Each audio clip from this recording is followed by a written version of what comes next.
Sejam todos bem-vindos e bem-vindas à qualificação de ATER Idosos, noções básicas do envelhecimento humano e de políticas públicas para a pessoa idosa.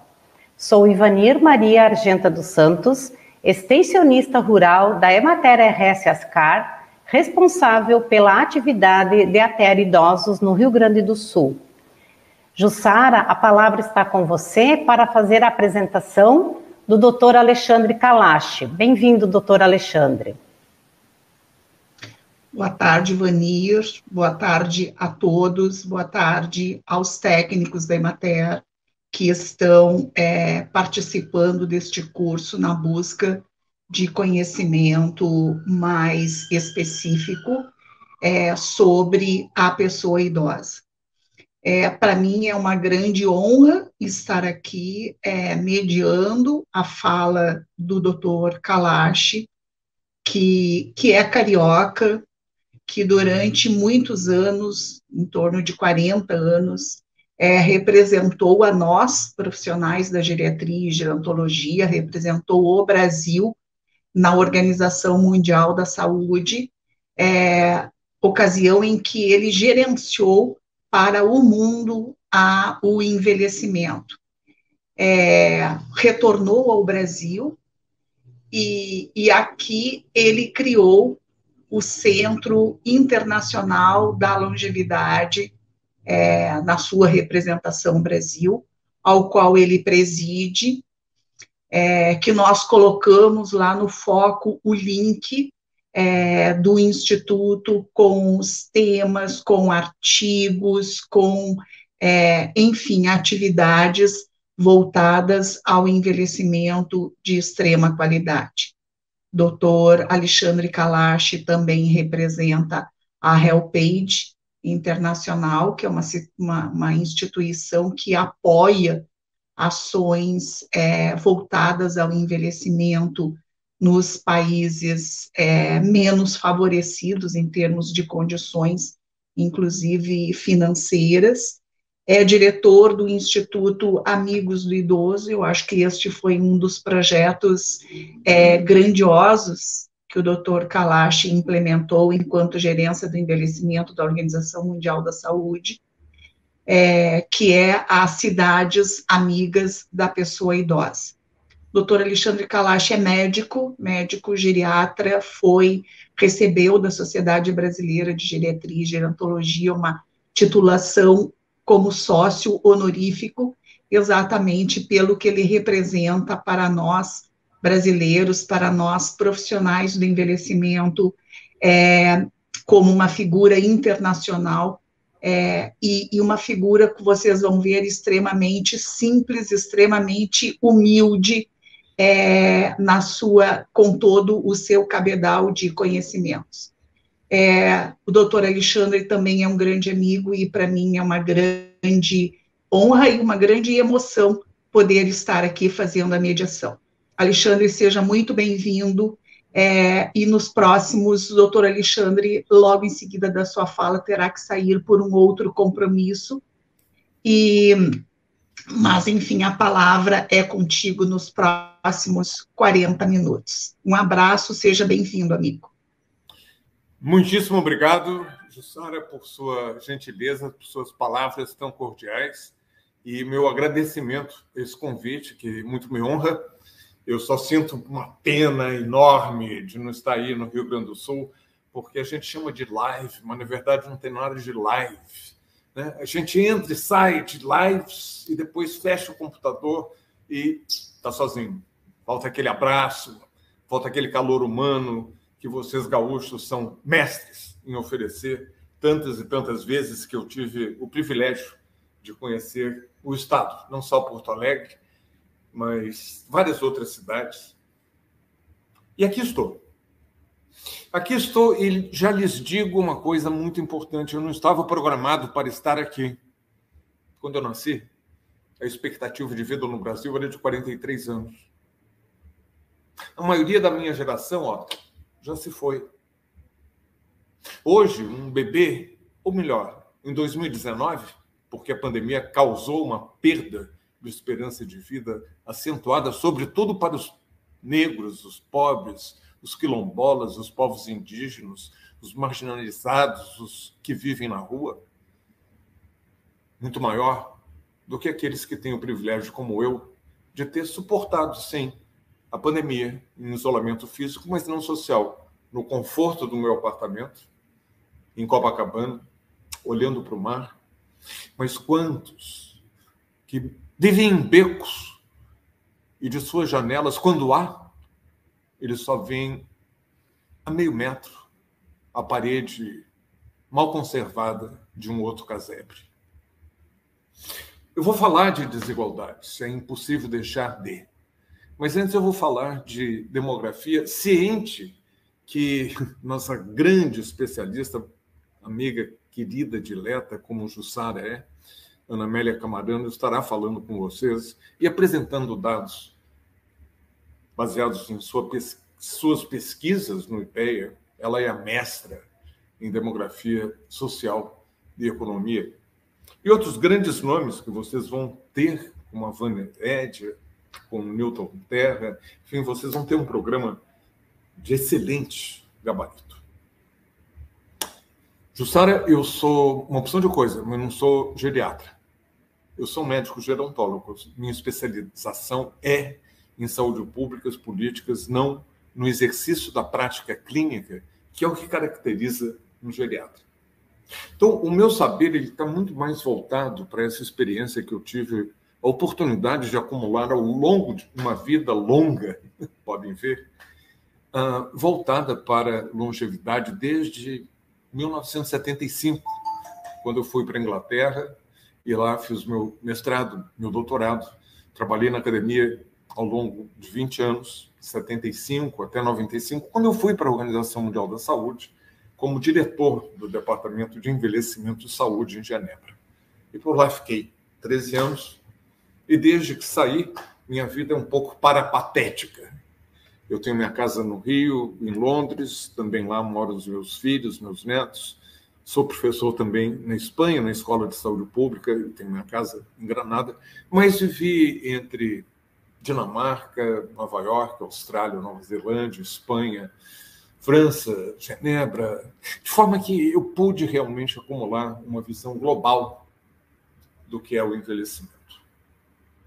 E são 45 anos dedicados a esse tema que cada vez mais me fascina. Isso é muito bom, você poder envelhecer com entusiasmo por aquilo que faz.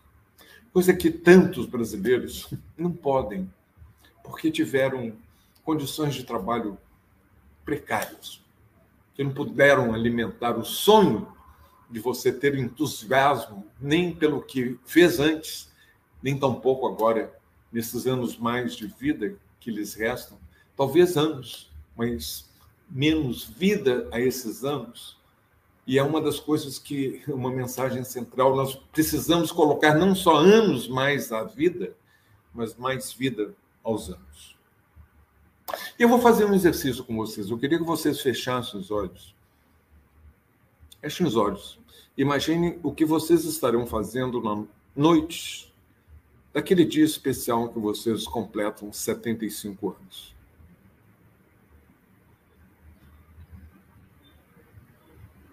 Eu já fiz esse exercício presencialmente muitas vezes.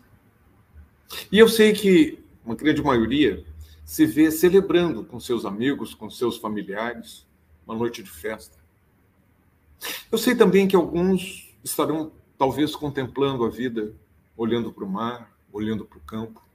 Alguns estarão aproveitando a oportunidade para escrever suas memórias, para deixar suas reminiscências, para passar para as novas gerações. Outros estarão fazendo algo que sempre quiseram ter feito, mas que não puderam por falta de recursos ou de tempo. E agora, talvez, possam realizar o sonho de uma viagem sempre ansiada. Mas eu tenho quase certeza que ninguém se imaginou num hospital geriátrico, numa instituição de longa permanência. Eu não estou falando com um indivíduo, estou fazendo o sonho coletivo, daquilo que nós queremos à medida em que envelhecemos. Nós queremos continuar participando da sociedade, festejando, celebrando, com saúde. Mas para isso é preciso ter uma perspectiva de curso de vida e olhar um pouquinho aquilo que a Ana Amélia, sem dúvida, vai entrar em mais profundidade. Porque a grande conquista social do século passado foi, sem dúvida alguma, ter permitido a longevidade não como exceção a poucos, mas como um privilégio para a maioria. Eu disse, eu nasci com uma expectativa de 43 anos, antes da pandemia, 77. Vamos voltar um pouco atrás, na virada do século passado, e o país que tinha a expectativa de vida mais alta do mundo era a Alemanha, com 46.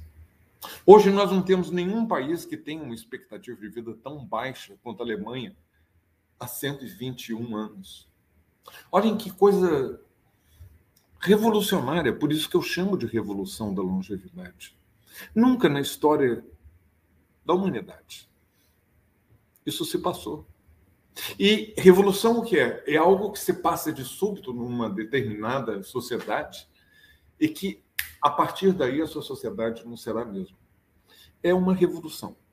Essa grande conquista social que faz com que a gente tenha aumentado tantos anos a vida, mas é preciso, como eu disse, colocar mais vida a estes anos, e esse é o grande desafio do século XXI. Esse legado do século XX, de estarmos envelhecendo, ele vai se dar num contexto de muitos desafios. Por exemplo, nós sabemos que a expectativa de vida aumentou, e aumentou muito. No Rio Grande do Sul é a segunda ou terceira mais alta do país. Mas nós sabemos também que as taxas de fecundidade diminuíram vertiginosamente. Quando eu fui para a Inglaterra, as mulheres esperavam ter no final da sua vida reprodutiva 5,8 filhos, ou seja, em torno de 6. Nós nos lembramos, eu me lembro, das grandes famílias.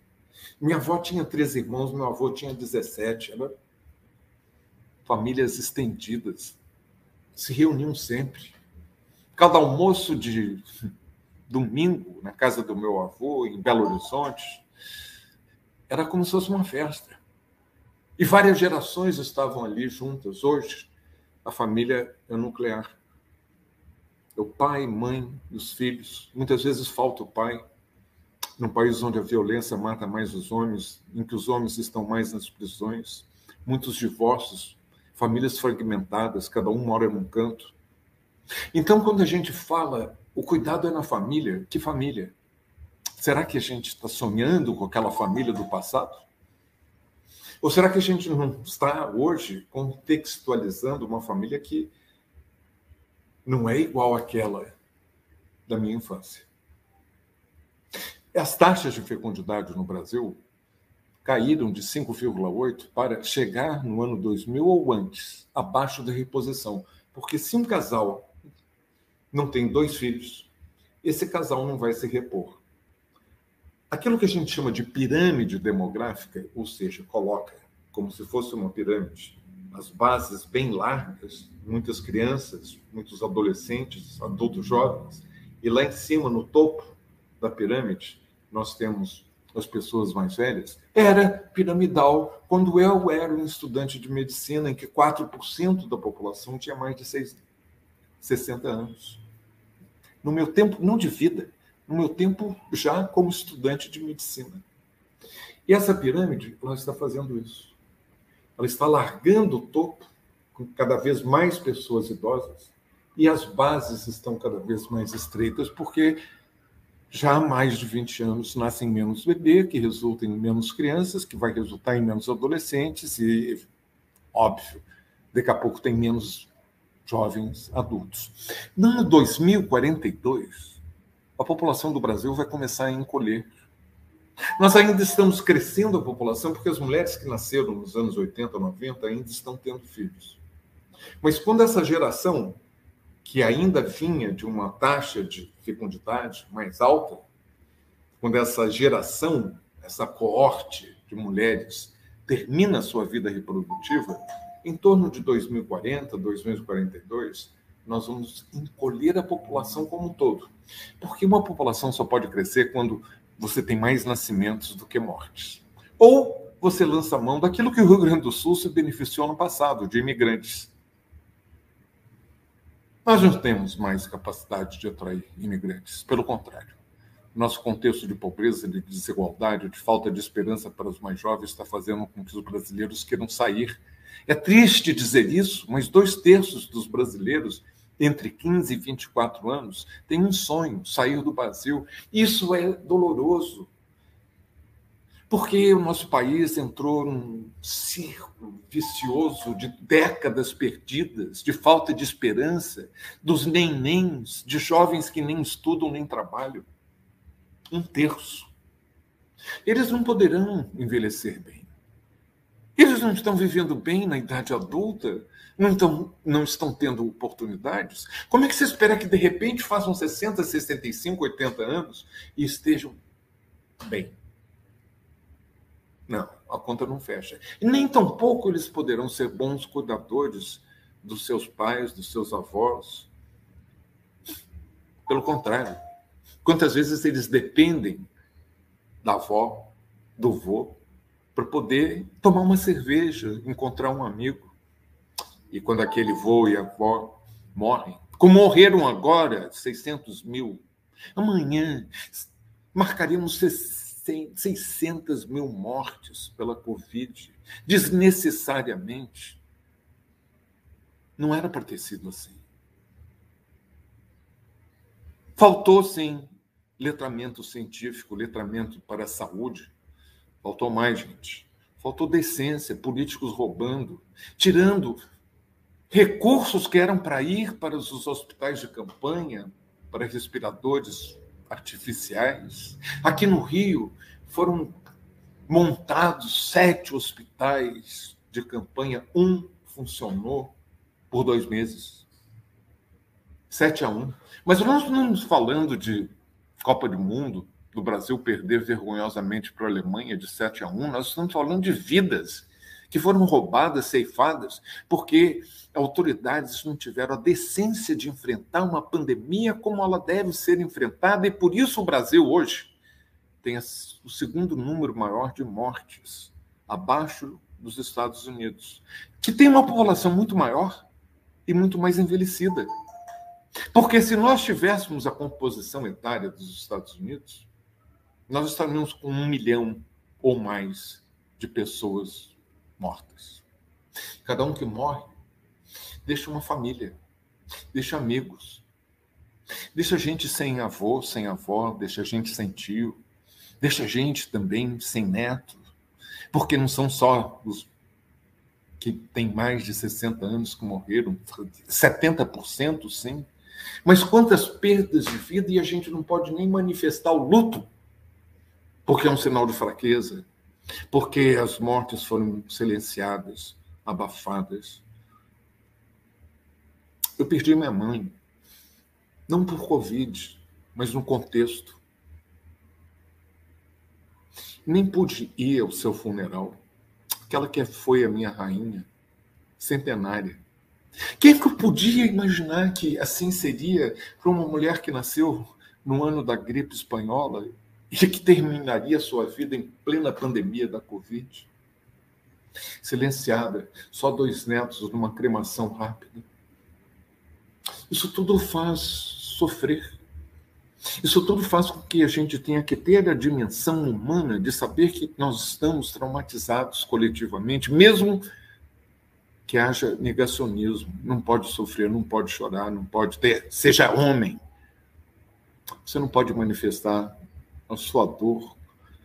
Uma das coisas mais dramáticas que eu vi durante a pandemia, no seu auge, foi uma entrevista com um coveiro. E ele dizendo, ninguém é coveiro por vocação, foi o trabalho que tinha.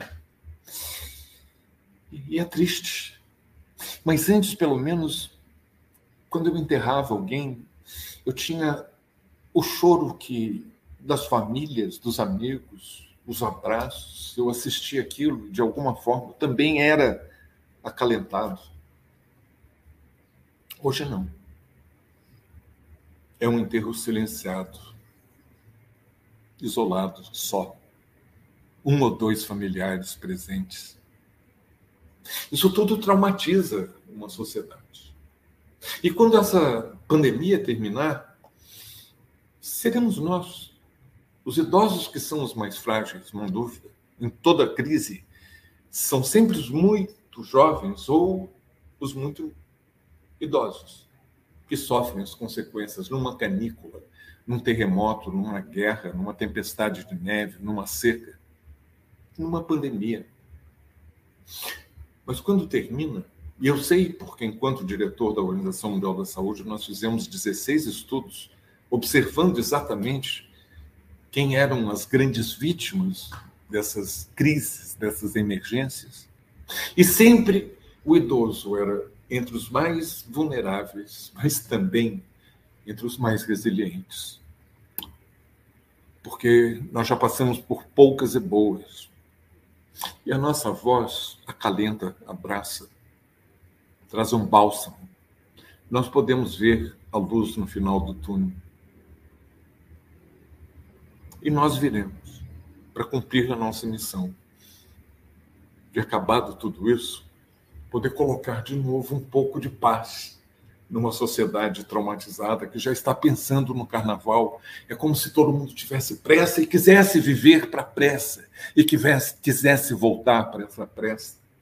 Porque a gente foi dominado pelo mantra que veio do Vale do Silício. Em inglês é move fast and break things. Mova-se rápido e quebre a ruptura, não importa. Progresso. Quando, na verdade, a gente vai ter que se mover com mais calma. E colocar tudo de volta no lugar. Não aquele lugar de onde a gente veio, mas para um lugar melhor. Onde seja bom envelhecer. Eu tenho um sobrinho que nasceu há 2 semanas. Vindo de uma classe privilegiada no Rio de Janeiro, ele terá boa educação, ele terá acesso a bons serviços de saúde. E se continuar no Brasil, porque classe média, média alta, os jovens estão indo para Miami, para a Europa, para Londres, para Nova York, para a Austrália, para toda parte. Mas se ele continuar no Brasil, ele tem grande chance de chegar ao século XXII. E ele teria observado um mundo completamente diferente por causa dessa revolução da longevidade. Eu já disse que, por volta de 2040, a população do Brasil vai começar a encolher, porque cada vez nós teremos menos jovens, mas estará brutalmente mais envelhecida. Hoje nós temos 15% da população com mais de 60 anos, em 2050, 31%. Dos 32 milhões que nós temos hoje, nós vamos passar a 67 milhões, uma população quase do tamanho da Alemanha. Em 2070, nós seremos mais populosos do que a Alemanha, de pessoas velhas. Nós seremos um grande Japão, o país mais envelhecido do mundo, e todo mundo sabe. Mas a diferença é que os países desenvolvidos, eles primeiro enriqueceram para depois envelhecer. Nós estamos envelhecendo num contexto de pobreza e muita desigualdade. Nós não temos os recursos que, por exemplo, uma França teve para experimentar o processo de envelhecimento. Eles saltaram de 10% para 20% entre 1845 e 1990, 145 anos para se adaptar a esse dobrar de 10% para 20%. O Brasil vai fazê-lo em 19 anos, entre 2011 e 2030. Nós estamos no meio desse caminho.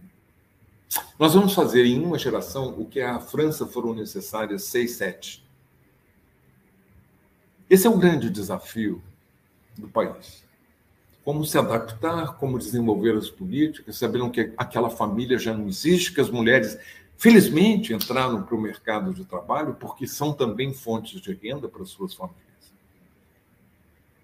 Embora a elas caiba ainda o papel, a responsabilidade de cuidar, porque os homens, nesse país tão machista, eles conjugam o verbo cuidar assim: tu cuidas, ele cuida, ela cuida, vós cuidais, eu não tenho nada a ver com isso, eu quero ser recipiente de cuidado.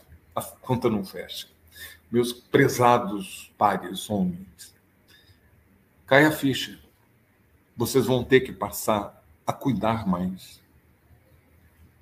É difícil até porque esse machismo está tão entranhado, porque desde criança, e até hoje é assim. Eu me lembro quando menino, brincando, ralava o joelho, alguém passava, algum adulto, falava assim, não foi nada, passa uma água aí e continua. A mim me deram uma pistola para tirar e uma bola para chutar. Para minha irmã, uma boneca para cuidar. E se ela caísse e ralasse o joelho no chão, alguém a colocava no colo para consolá-la. E aí, 60 anos depois, esse menino que não podia chorar e não podia sentir dor, ele também não vai sentir dor, ele vai aguentar firme aquela dorzinha no coração, aquela tosse, aquele reumatismo, aquele problema que, se tiver a sorte de ter uma mulher ao lado, vai puxá-lo pela orelha e vai levá-lo ao médico. Não, senhor, tu tá com essa tossinha aí há 3 semanas, eu quero saber o que é, e eu já marquei o médico e vou te levar e você vai. Nem que eu te puxe pela orelha. Nós temos que mudar essa cultura. Essa cultura de que os homens fazem coisas de homem e as mulheres ficam cuidando, mas agora também tem que trabalhar para trazer dinheiro para casa. Mudar a cultura e desenvolver uma cultura do cuidado. Esse é um dos grandes desafios do século XXI. O segundo grande desafio é você aprender a se cuidar. Não é só para cuidar dos outros. E aí eu busco a inspiração do marco político de envelhecimento ativo, que eu tive o privilégio, com a ajuda de muitos acadêmicos, de grupos de sociedade civil, mundo afora, de desenvolver na Organização Mundial da Saúde e lançar na Assembleia Mundial do Envelhecimento, em 2002, que foi em Madrid, marco político do envelhecimento ativo. O que é isso? O que é envelhecimento ativo? É fazer exercício? Não, é muito mais do que isso. Envelhecimento ativo é o processo, ao longo da vida, de você otimizar as oportunidades para as 4 coisas que são importantes para bem envelhecer.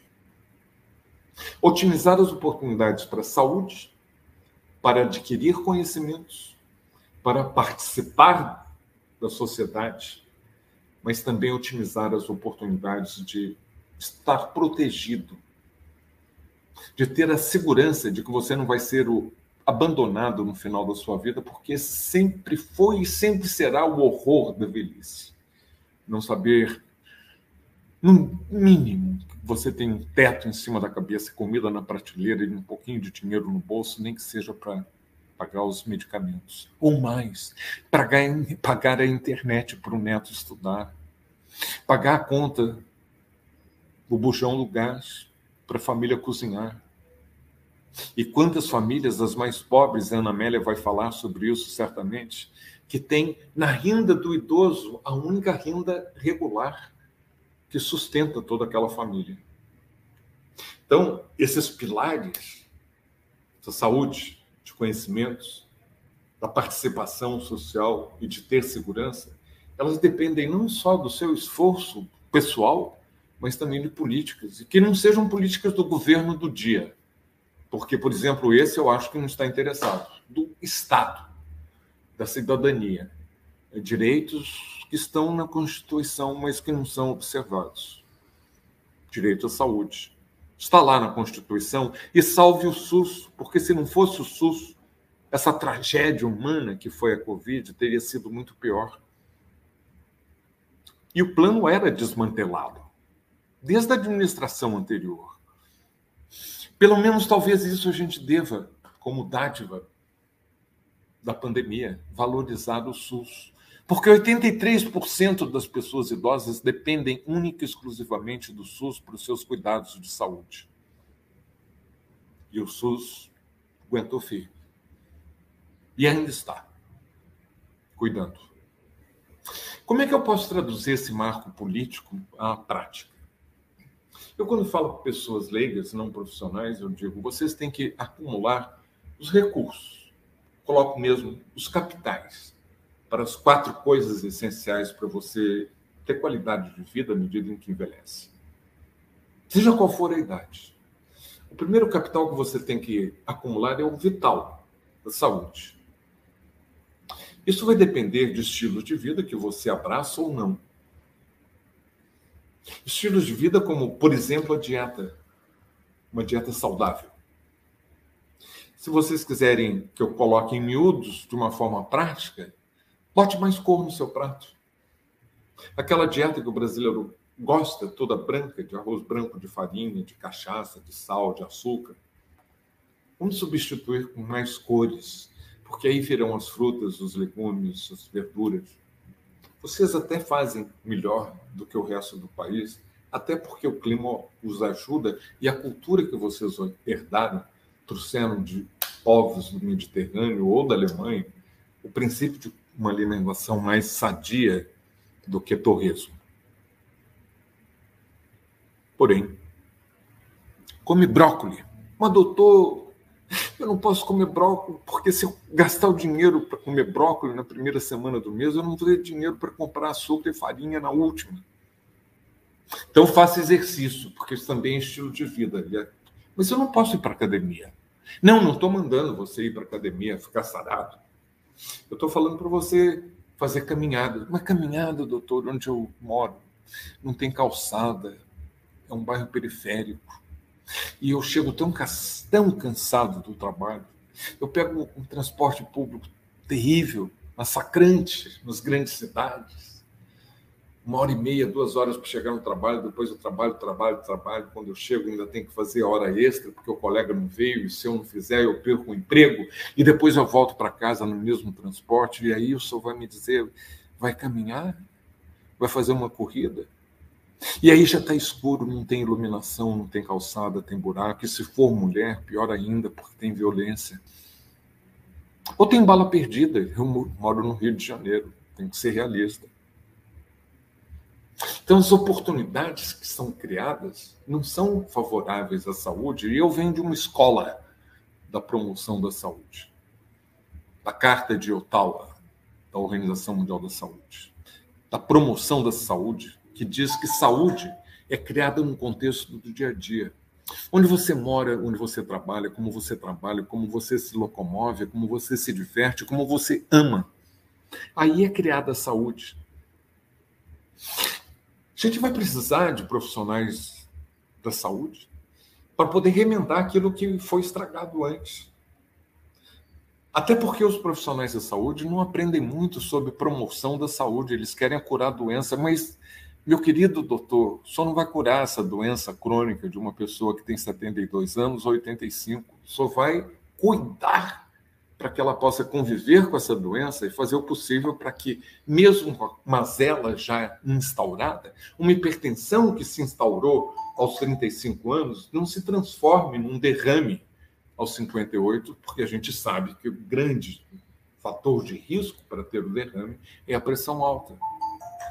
Então, nós temos que conjugar e fazer com que as escolhas mais saudáveis sejam mais baratas, acessíveis e simples. Senão, você acaba culpabilizando a vítima. O senhor não comeu brócolis, o senhor não fez exercício, o senhor não se cuidou. E há 4 fatores de risco que podem ajudar muito a evitar as doenças crônicas. Estou falando do cigarro e, nesse ponto, o Brasil deu certo. O número de fumantes que nós tínhamos há 40 anos era 4 vezes maior do que hoje. Mais de 40%, os homens mais de 50% e as mulheres estavam começando a fumar mais e mais. E aí, com medidas fiscais, torna mais caro. Legais, não pode fumar aqui, não pode fumar ali, está proibido, não pode fazer propaganda de teatro, de corrida de automóvel, legislação. E muita educação sanitária, a ponto de que hoje, se um adulto fuma, uma criança chega para ele e fala, não, senhor, o senhor está me prejudicando. Eu aprendi na escola. Se o senhor contaminar esse ambiente onde eu respiro, o senhor vai me causar uma doença ou morte. Se o senhor quer fumar, vai fumar lá fora, bem longe de mim.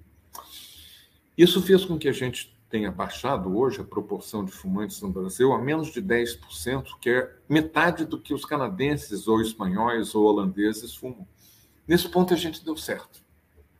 E se deu certo, mostra que boas políticas podem dar certo, mas tem que ter a mentalidade e o letramento científico, o letramento de saúde, para entender que Covid é um vírus, que vacinar é importante. Tem que entender que um kit para tratamento precoce com cloroquina não funciona. Ou você está ajudando essas pessoas a morrer. Esse letramento científico ele tem que vir junto com uma revolução da longevidade para que haja uma revolução da educação, que entra no segundo capital que você tem que acumular para bem envelhecer. Conhecimentos. Fundamental. Aprendizagem ao longo da vida, que não cabe só a você, mas que tem que ter um fator que chama-se Estado para oferecer essas oportunidades, porque está tudo mudando, a tecnologia muda tudo. E já não é uma tecnologia, agora são várias que conversam entre elas e criam uma simbiose, a quarta revolução industrial. Tome um Uber, você tem várias tecnologias que estão ali interconectadas e que há 6 anos ninguém podia se deslocar por Uber porque não existia. Uma amiga minha fez uma tomografia computadorizada, alta tecnologia, a semana passada. Ela foi de imediato, alta tecnologia, por vias de intercomunicação, lidas em tempo real por um centro especializado no problema que ela tinha, lá em São Paulo. E que, ao mesmo tempo, estava mandando informações que estavam chegando a um terceiro centro médico, que ela fez o exame no Rio, mas mora em outra cidade. Os exames foram mandados para São Paulo, e de São Paulo já mandaram para a cidade onde ela mora, para que o médico pudesse orientar o tratamento e a intervenção cirúrgica que ela vai precisar. E na hora da intervenção cirúrgica, esse centro de São Paulo vai estar acompanhando virtualmente o que o cirurgião vai estar fazendo. Isso tudo é ficção científica? Não, isso está acontecendo. E nós vamos ter que nos adaptar. E um conselho que eu dou, aprenda a aprender. Porque você não vai ser um recipiente onde vão ser colocados conhecimentos. Você tem que buscar e tem que ter o apoio de políticas para que esses conhecimentos cheguem, da aprendizagem ao longo da vida. Não é só para profissional, não. É aquele mecânico de automóvel que antigamente sabia tudo sobre mecânica, aprendeu aos 20 anos. E hoje ele tem 45 e ele não aprendeu eletrônica, ninguém se importou a lhe ensinar. Perdeu o emprego porque ele não tem mais qualificações adequadas, abre o capô do automóvel e não entende nada do que está ali. E aos 45 anos, ele vai ser tido como muito velho para conseguir outro emprego. Aprender a aprender, da infância à velhice. E a nossa infância está sacrificada porque o ensino público piorou. Nunca esteve muito bom, mas no ranking de 48 países, o Brasil está em 47. Nosso ensino público não está cuidando do bem principal que um país pode ter, que é o seu capital humano. E esse capital humano é que vai poder fazer com que esse país seja produtivo, competitivo, porque não é. E esse capital humano é que vai poder cuidar dessas pessoas cada vez mais envelhecidas. As mulheres com menos de 8 anos de educação formal têm 3 vezes mais filhos, em média, do que as mulheres com 8 anos ou mais de educação formal. São essas que não vão ter dinheiro para pagar aula particular. Como eu disse, que não vão pagar aula particular de tênis de empresa ou mandar o filho fazer mestrado em Miami. Elas dependem, para a educação dos seus filhos, elas próprias, com um nível educacional baixo, do ensino público. E nós estamos dando tiro no pé porque estamos transformando material precioso, jovens, que serão os idosos de amanhã, em pessoas que já não vão sequer passar por sua vida adulta de uma forma satisfatória. E esperar que eles envelheçam bem é um sonho perdido. Estão desesperançados. Eles estão perdendo aquilo que o Paulo Freire nos disse, esperançar. Eles não estão mais esperançando. Eles estão vendo o seu futuro perdido. É outra perda. Não são só as mortes que causam dano.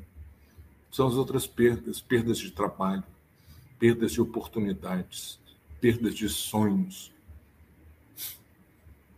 Não era o que eu queria para o Brasil. Quando eu era jovem, meu avô dizia: o Brasil é o país do futuro que nunca há de chegar. E eu dizia: avô, não fala isso.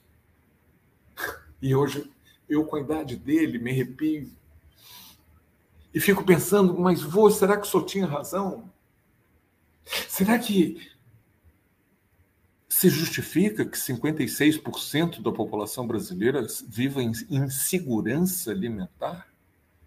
Vocês no Rio Grande do Sul, exatamente o público-alvo que eu estou falando, têm o privilégio de poder ter a sua horta, a produção alimentar, alimentar suas famílias.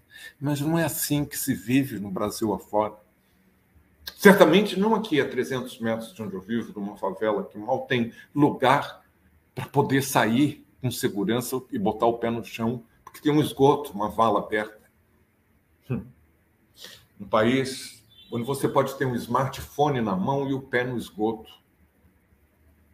20 milhões de pessoas famintas que não almoçaram nem vão jantar hoje.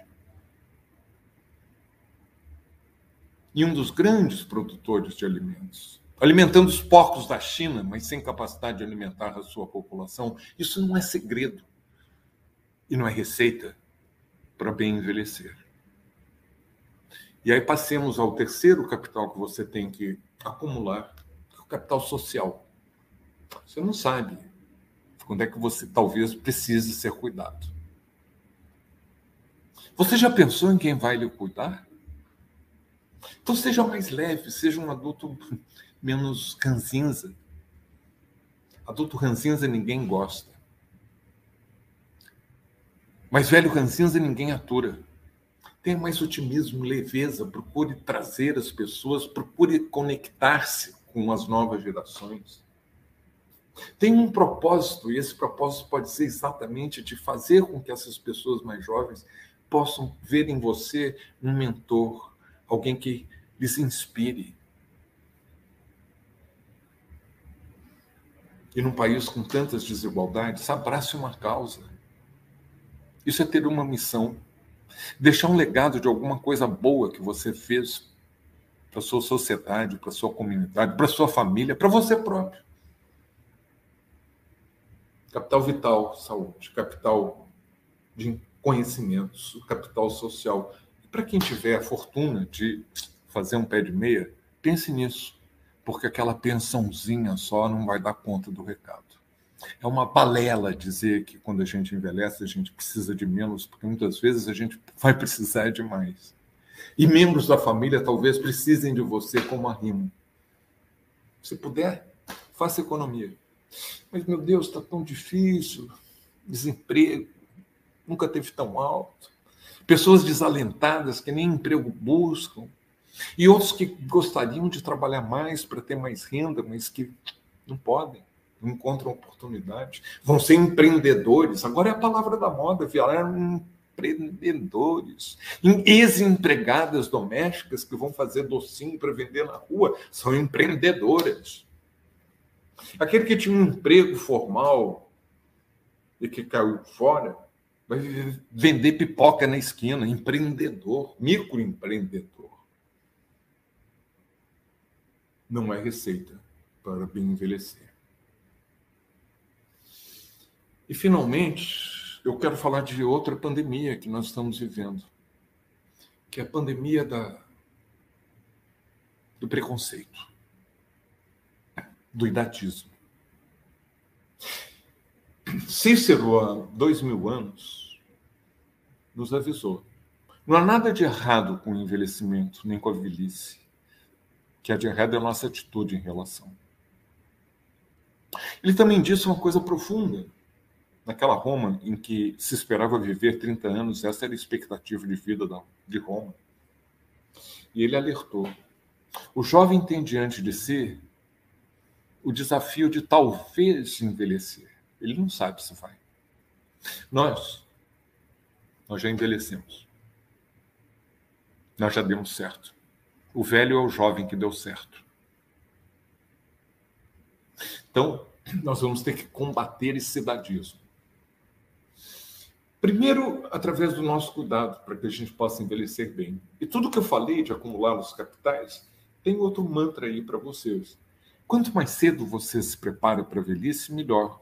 Nunca é tarde demais. Começa aos 20, começou aos 20, começa aos 30, 40, 60, 80, sempre você vai ter ganhos. E repita isso, fale dentro de casa para os mais jovens. Quanto mais cedo você se preparou para a velhice, melhor. Nunca é tarde demais. Ainda sou sedentário, ainda como gordura, ainda estou com sobrepeso, tenho 60. Não, corrige. Faz alguma coisa aí que vai ter ganho. E ele se transforma, quando a gente não se cuida, num campo fértil para o preconceito. Quem cunhou o termo idadismo, vindo de inglês ageism, a raiz age, idade, remetendo a sexismo, a racismo, a LGBTismo, a capacitismo, não gosto de você porque você tem uma deficiência. Todos os ismos, eles têm em comum 4 Is. O primeiro I é ideologia. Eu não gosto de você porque você é muito velho, eu não gosto de você porque você é preto, eu não gosto de você porque você é mulher, eu não gosto de você porque você é gay. Eu valho mais que você. É um grupo da supremacia que faz com que o outro acredite que esse grupo vale mais. Valha. Não. Depois ele vai institucionalizar o segundo I. Essa ideologia eu vou colocar em operação. Não vou te dar exame, eu não vou te internar, não vou te dar educação, porque você é muito velho. Não vou te dar emprego, não vou te dar oportunidade. Lugar de velho é em casa. Não é até a palavra aposentadoria, quando traduziram do alemão, do inglês, do que seja, para português, aposentadoria. Puseram o velho lá naquela casa rural dos anos 20, 30, quando o termo foi cunhado. E lá naquela casa, lá nos fundos, tinha um aposento lá que botavam aqueles poucos que envelheciam. Eu não vou envelhecer no aposento, eu vou envelhecer na sala da frente, ciente dos meus direitos e brigando por eles. Por ativismo. Mas vencer essa institucionalização é difícil, até porque os próprios que cuidam de nós profissionalmente são ignorantes em relação ao envelhecimento. Não se treinam médicos, enfermeiros, nutricionistas para o século XXI. Eles aprendem tudo sobre criancinha e depois vão ter que lidar com um velho cheio de preconceitos. E aquilo que você não sabe, não aprende, você não pode gostar. Então o médico não gosta de velho. Velho é um chato. Eu, que manhã chata, eu já atendo, esse é o 9º velho que eu vejo hoje. Então, da ideologia passa para o segundo I, da institucionalização. O terceiro I é da interpessoal. São as piadinhas do velho gagá, da mulher que é fraca, do gay que é bicha. E tudo isso vai desmoralizando, você vai ficando com sua autoestima, sua autoconfiança cada vez mais baixa. Sente pequenininho. E esse é o objetivo, é o 4º I. Você acaba internalizando e você acaba acreditando que você vale menos do que o outro. Isso tudo com o 5º I que nos embarca, que é a inequidade, onde reina a desigualdade, os outros Is dos ismos, ele prevalece, ele tem um campo fértil. E aí eu me lembro de Angela Davis, a grande ativista nos Estados Unidos.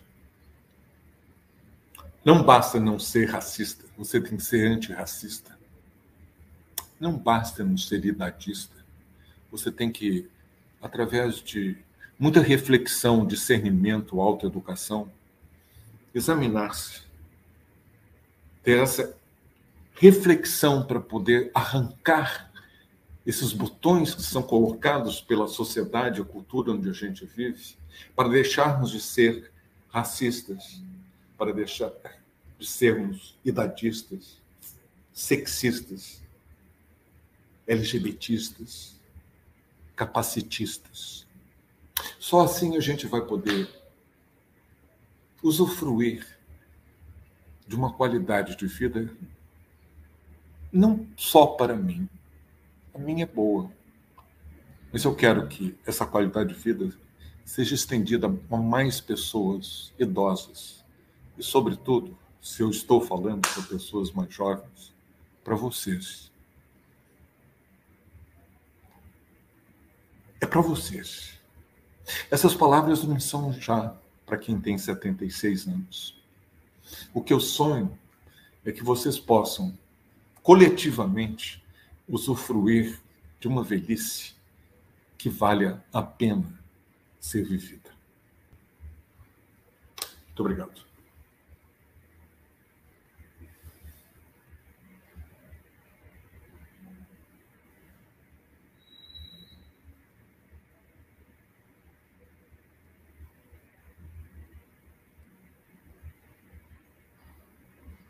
Me sobe. Até que a Jussara ajusta o microfone, eu estou aqui encantada, doutor Alexandre, com as suas palavras, não só eu, mas os nossos colegas que estão nos assistindo.